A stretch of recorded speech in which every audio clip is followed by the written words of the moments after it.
கட்சி வளர்ந்தவங்க செலவு பண்ணி அவங்களுக்கெல்லாம் பதவி கொடுக்கல. நான் வந்து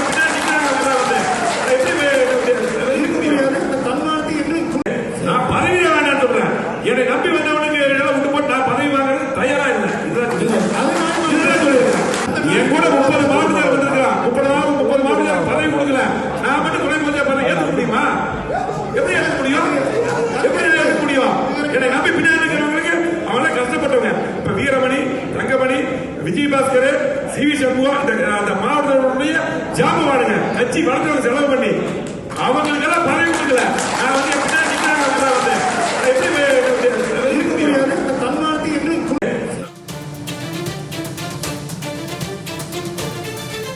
தன்னை நம்பி வந்தவர்களுக்கு கட்சியில் பதவி வழங்கவில்லை என்று எஸ்.பி. வேலுமணி குற்றச்சாட்டை முன்வைத்துள்ளார். தகவல்களோடு இணைகிறார் எமது செய்தியாளர் காளிதாஸ். வணக்கம் காளிதாஸ், இது குறித்த விரிவான தகவல். வணக்கம் ஜனனி. அதிமுக முன்னாள் அமைச்சர் எஸ்.பி. வேலுமணி கருத்து கேட்பு கூட்டத்தில் பேசிய வீடியோ தற்பொழுது வெளியாகியுள்ளது. தன்னை நம்பி வந்தவர்களுக்கு பதவி வழங்க வேண்டும் என்றும் அவர்களுக்கு பதவி வழங்காமல் எனக்கு மட்டும் பதவி வழங்குவது நியாயமா என்ற கேள்வி எழுப்பிய வீடியோ தற்பொழுது வெளியாகியுள்ளது.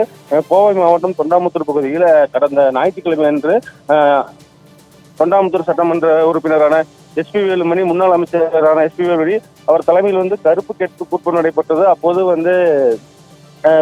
தொண்டர்களிடம் எஸ்.பி. வேலுமணி பேசிய போது தன்னை நம்பி வந்தவர்களுக்கு எடப்பாடி பழனிசாமி பதவி வழங்க வேண்டும், அதே போல சி. விஜயபாஸ்கர், தங்கமணி உள்ளிட்டவர்கள் அந்தந்த மாவட்டத்தை சேர்ந்த ஜாம்பவான்கள் அவர்கள் கட்சிக்கு அதிக அளவில் செலவு செய்து கட்சியை வளர்த்து வருகிறார்கள்.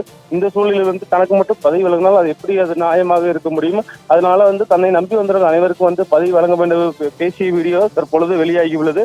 மேலும் அந்த கூட்டத்தில் தனக்கு மட்டும் மாவட்ட செயலர் பதவி கொடுத்தால் போதாது, அனைவருக்கும் பதவி பறித்த அனைவருக்குமே இந்த பதவியானது வழங்க வேண்டும் என்று பேசியுள்ளார். குறிப்பாக தொண்டர்கள் கட்சியிலிருந்து பிரிந்து சென்றவர்கள், நீக்கப்பட்டவர்கள் அனைவரும் ஒன்று சேர வேண்டும். அனைவரும் ஒன்று சேர்ந்து பயணித்தால் மட்டுமே வருங்காலத்தில் அதிமுக பெரிய கட்சியாக வளர்ந்து வரும். தற்போது இருக்கக்கூடிய சூழலில் கட்சியிலிருந்து அனைவரும் ஒவ்வொருத்தராக சென்று வருவதால் கட்சி நிர்வாகிகள் மற்றும் தொண்டர்கள் மிகவும் அதிர்ச்சி அடைந்துள்ளனர். ஆகையால் எஸ்.பி. வேலுமணி முன்னிலையில் அனைவரும் ஒன்று சேர்க்க முயற்சி ஈடுபட வேண்டும் என்று அந்த கூட்டத்தில் பேசப்பட்டது. ஜனனி,